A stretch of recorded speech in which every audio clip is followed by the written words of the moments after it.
என்ன வாழ்க்கை இது கனவாகவே போகிறதோ, என்ன பொழைப்பு இது கண்ணீரோடு போகிறதோ. கடல் தாண்டி வந்தே குடும்பத்தை பிரிந்து, கடன் வாங்கி வந்தே நண்பர்களை பிரிந்து,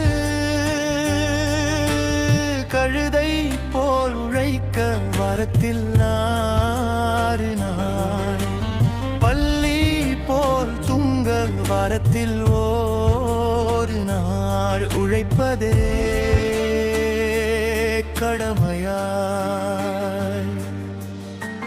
செலவழிப்பதோ கட்டுப்பாடாய், வாழ்வதோ கண்ணியமாய். இதுதானோ நம் விதி,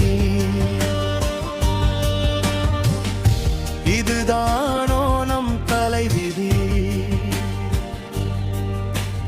கலந்துக்க முடியாத நண்பனின் கல்யாணம், கடைசியாக பார்க்க முடியாத சொந்தங்களின் மரணம், அருகிலிருந்து பார்க்க முடியாத மனைவியின் பிரசவம்,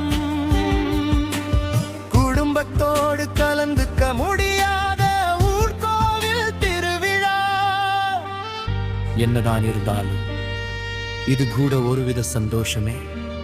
மொபைலில் முகம் பார்த்து கொஞ்சம் மனைவி, நண்பனின் காலை வணக்கம் செய்தி. பிள்ளைகளின் அன்பான கோரிக்கைகள், வெளிமாட்டு வசிப்பவர்களின் வாட்ஸ்அப் குழுக்களின் அரட்டைகள், இதெல்லாம் தான் இப்போது சந்தோஷமே.